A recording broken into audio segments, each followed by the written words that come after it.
আচ্ছা, তহিদ আফ্রিদি তোমার না বলতে পারে, আমি যতটুকু জানি আমি একটু বলি, তারপর তুমি আমাকে যদি ক্লারিফাই করো। So he was your boyfriend?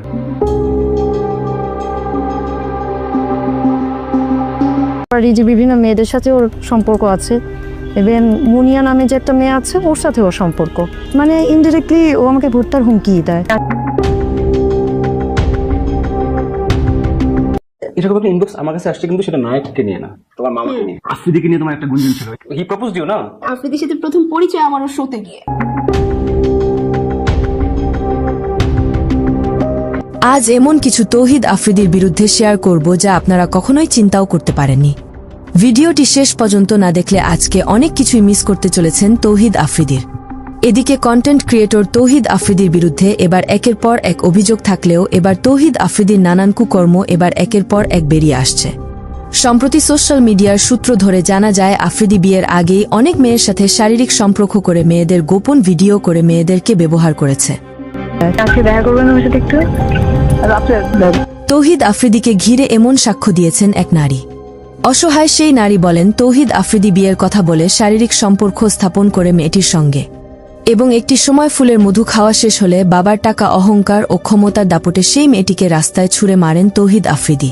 মেয়ের সাথে ওঠা বসা ছিল আফ্রিদির, একজন মেয়ের সাথে শারীরিক সম্পর্ক হয়েছিল, আর যখন মেয়েটি বিয়ের দাবি করে তখন আফ্রিদি তাকে ডিবিতে ডেকে পাঠিয়ে গুম করার হুমকি দেন। কথায় আছে যে চোখ চোখ করলেই যেমন শোনা হয় না, ঠিক তেমনই হয়েছে এই ইউটিউবার তৌহিদ আফ্রিদি।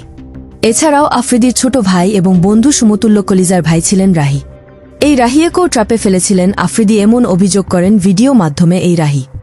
বেল্টের বাড়ি আমার তো বেশি কেউ খায়নি, তো বেল্ট খুইলা আমার কুত্তার মতো পিড়াইতো, মেট্রো রেল এগুলা নিয়ে একটা ভিডিও বানাইতে হইব।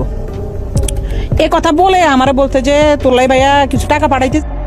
শুধু তাই নয়, বাংলাদেশে ক্ষমতাচ্যুত শেখ হাসিনা থাকাকালীন সময় আফ্রিদি যত ধরনের ইউটিউবে ছোট কন্টেন্ট ক্রিয়েটর ছিল তাদেরকে দমিয়ে রাখত আফ্রিদি। মাঝে অন্যতম জনপ্রিয় content creator editing master Swapan Ahmed সে সময় মাই টিভি এবং আফ্রিদির পরিবার নিয়ে অন্যের করা একটি রিভিউ ভিডিও বানিয়েছিলেন তিনি, যেটা কাল হয়ে দাঁড়িয়েছিল তার জন্য। তৌহিদ আফ্রিদির একটি কলে ডিবি অফিসের মধ্যে ধরে নিয়ে আমাকে 1 ঘন্টা নির্মম ভাবে পিটায়। এমনকি গত জুলাই আন্দোলনের সময় ছাত্রদের বিপক্ষে অবস্থান করেছিলেন এই তৌহিদ আফ্রিদি। সূত্রের রেশ ধরে যতটুকু জানা গিয়েছে, এই আফ্রিদির বর্তমান বউকে ট্র্যাপে ফেলে বিয়ে করেছেন আফ্রিদি, যা ইতিমধ্যে আফ্রিদির বউয়ের আগের বয়ফ্রেন্ড মিডিয়ার সামনে বিষয়টি ক্লিয়ার করেছেন। একটা ট্র্যাপে পড়ে গেছে রিসা, কারণ তৌহিদ আফ্রিদির চরিত্র তো ওরকম ভালো ছিল না, তো একটা ট্র্যাপে পড়ে গেছে। তার মধ্যে শেখ হাসিনা পালাইছে, শেখ হাসিনা সরকার চলে গেছে, আওয়ামী লীগ চলে গেছে, তো ওই পারপাসে ও রিসাকে বিয়ে কেবল মেয়েদের জীবন নয়, অনেক ইউটিউবার ও কন্টেন্ট ক্রিয়েটরের জীবনকেও নাকি হুমকিতে রাখতেন আফ্রিদি। পরিশেষে দেশ যেহেতু একদিকে নিউজ কভার করছে, আমরা একটু ভিন্ন জায়গায় অনুসন্ধান চালিয়ে দেখি। আফ্রিদির পাওয়া থাকতে যাকে মন চাইতো তাকেই যদি ব্যবহার করত, তাহলে আফ্রিদির হাত থেকে বাঁচতে পারেনি বড় পর্দার অভিনেত্রী প্রার্থনা ফারদিন দিঘি। কেন কেঁচো খুঁড়তে যেমনই সাপ বেরিয়ে আসে, এবার দিঘিকেও আইনের আয়তায় আনা হলে আসল সত্যতা বেরিয়ে আসবে বলে দাবি করেন ছাত্র জনতা।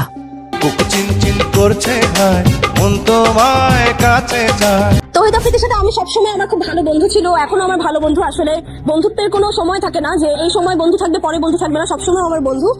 এর বাদ বাকি আমি প্রতিবারই আসলে এই জিনিসটা ক্লিয়ার করেছি যে আমাদের মিডিয়াতে সবসময় একটু বেশি কথা হয়েই থাকে, কোনো বন্ধুত্ব নিয়ে সবসময় হয়ে থাকে, তো ওই জায়গা থেকে আমার সবসময় ভালো ফ্রেন্ড ছিল।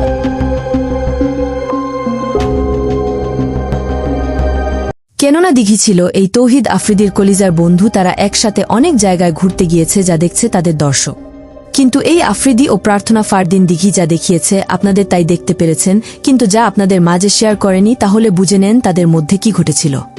সম্প্রতি একটি ফেসবুক ফেক অ্যাকাউন্ট থেকে দাবি করা হয়েছে তৌহিদ আফ্রিদি প্রার্থনা ফারদিন দিঘির মজা মেরে তাকেও ছেড়ে দিয়েছে।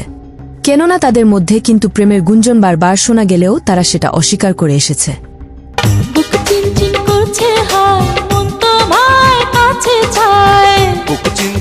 তো প্রাণপ্রিয় ভিউয়ার্স, আপনার কি মনে হয় তৌহিদ আফ্রিদি কি প্রার্থনা ফারদিন দিঘিকেও ট্র্যাপে ফেলে তার মধু খেয়ে তাকেও ছেড়ে দিয়েছে কিনা? এই বিষয়ে আপনার মূল্যবান মতামত আমাদেরকে কমেন্ট করে জানিয়ে দিতে ভুলবেন না।